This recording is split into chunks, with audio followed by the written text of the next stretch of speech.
to turn now to Sasha Havlicek. Sasha's the CEO of the Institute for Strategic Dialogue, and we've been talking about a skills gap all day in one way or another.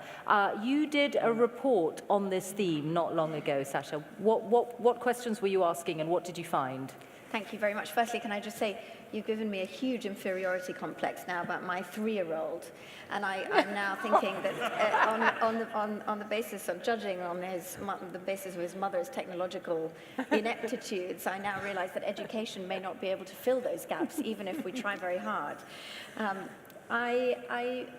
What we really wanted to do with this was to take a snapshot of the opportunities presented to us in this digital era, and to understand a little bit better whether we were taking up those opportunities successfully enough in 3 areas, in 3 pillars, if you like, of the digital economy. In education, in the workplace of the future, if you like, and in terms of the business operating environment in Europe, and in particular as that relates to entrepreneurship.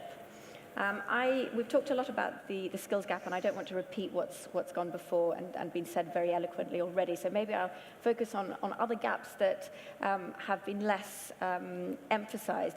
I think along with the skills gap, what we're seeing is a motivational gap.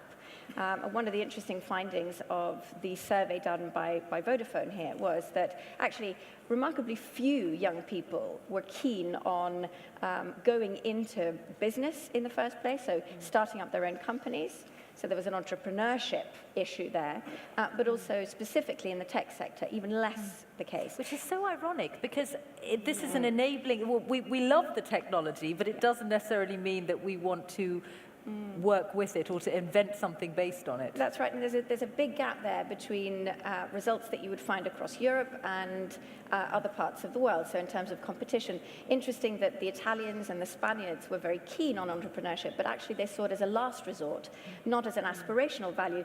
That would have been a different set of answers in America, where it's seen as an aspiration, not as a last resort. Because so you can't get a job. That's or right. A they can't get job. Another job, and other career paths are closed now, and therefore this must be something they have to explore.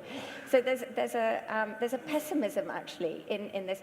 I think very, very important, perhaps more than whatever policy can do, is getting business connected with schools, with universities. We've seen, and one of the things that the report does, which I think is perhaps the most important thing, is for us to look at innovative models that are really working now, most of which are coming out of the private sector, the private space, and that are already proving themselves to have results. So to connect schools and exactly. businesses. So Founders for Schools, for instance, that there are a number of initiatives that bring business people into schools and universities, and they've had amazing results. In terms of closing that motivational gap, I think there needs to be more communication, more connection with young people. Right. When you say bring them in, do you mean bring them in terms of inspiring them about the world of work, or bring them in to actually help redesign the education system? And both. And there's no way that government, or in fact the educational establishment, can do that alone, as you well know.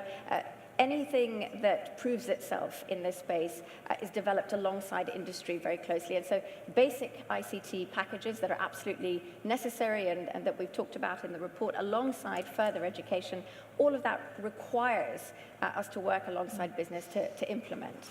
Peter Matiasic, who was talking earlier, was saying that there was an element of doubt about if you involve business too much in that, maybe you turn out not clones, but too many people then with the same set of skills, people who are directly employable, but perhaps you lose out on a sort of breadth of knowledge. I would say the problem we're facing now is a much, much bigger one, which is that we're simply not creating the skills fit for purpose. And so, I mean, that hole needs to be plugged no matter what. And we've heard about the statistics, the 900,000 jobs that won't go filled by 2020 and so on and so forth. I think there's another piece of this, which is a generational gap that really needs to be looked at, and that applies to the way in which we structure the workplace. We're not doing enough, I think, to think about reordering our hierarchical systems within the workplace. That isn't particularly motivating and encouraging, and it doesn't lend itself well to innovation in the workplace.